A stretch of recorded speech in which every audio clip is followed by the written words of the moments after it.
Well, could you sort of explain the nature of this insight, what it means? We said that insight implies it is not a movement from knowledge, from thought, and therefore remembrance and all the rest of it, but the cessation of all that, and to look at it, look at the problem with pure observation, without any pressure, without any motive, all that.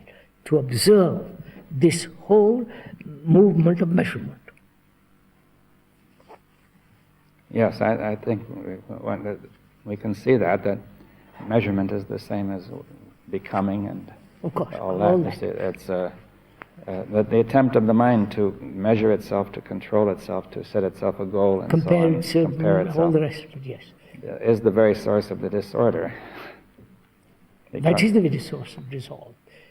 And in a way, that was the wrong turning, a way of looking at this wrong turning, that man extended measurement from the external sphere into the mind. Yes. Now, but now we say, see, I think the first reaction would be if we don't control this thing, it'll go wild, you see. That's what somebody might fear. Yeah, but you see, if I have an insight into measurement, that very insight not only banishes all movement of measurement, there is a different order. Yes, it does not go wild because it doesn't go wild because it has begun in order. On the contrary. Yeah, that it's really the attempt to measure it which makes it go wild. That's it. The measurement is wilding. Yeah. Is confusion. Right? Now, let's proceed after establishing all this. Can this mind,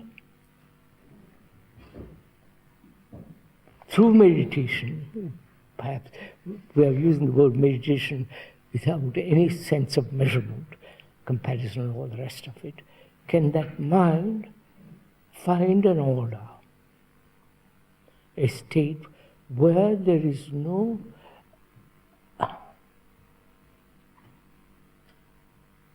where there is, let's be more positive, where there is something which is not man-made. Because one has been through all the man-made things, right? And there are all limitations.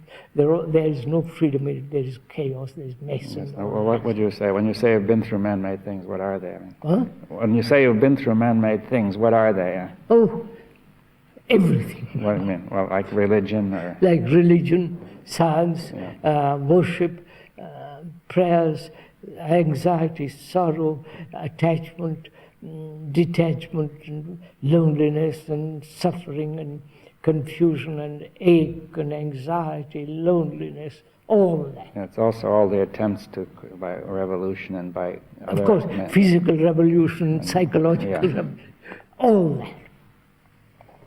Those are all man-made. And so many people have put this question, obviously must have. Mm-hmm. And therefore they say, God. Yes. Which is another concept. And that very concept creates disorder. Yes, well, that's clear that man has invented God and given him the power of the absolute. And Yes, quite. Which is himself. Which then becomes himself. Yes, and therefore it becomes chaotic. It dominates him. Yes, of course. Now, one has finished all that. Right? Right.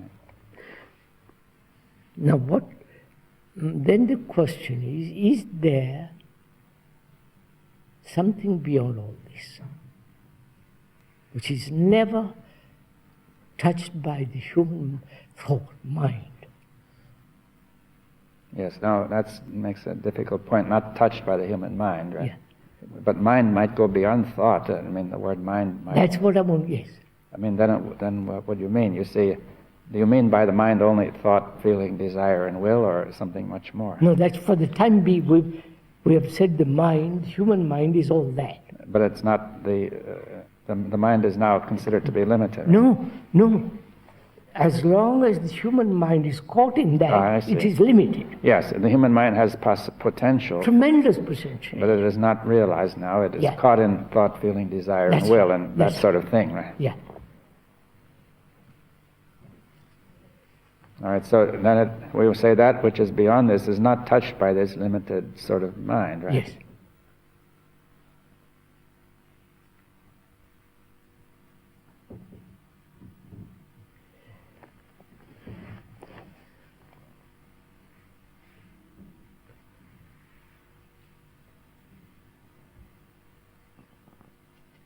Now, what will we mean by the mind which is beyond this limit?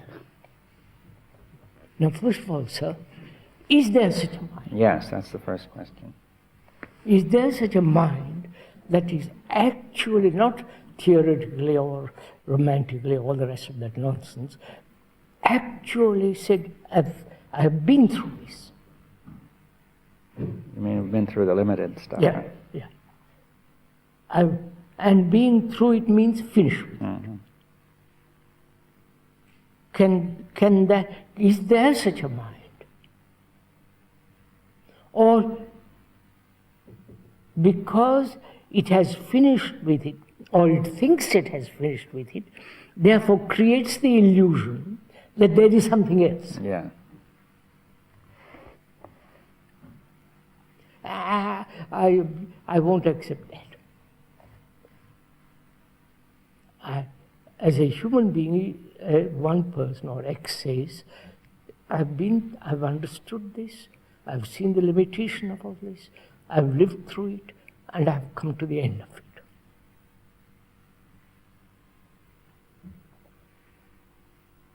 And this mind, having come to the end of it, is no longer the limited mind.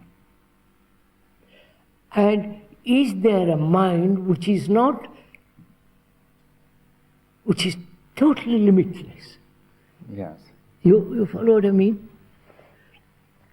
Yes.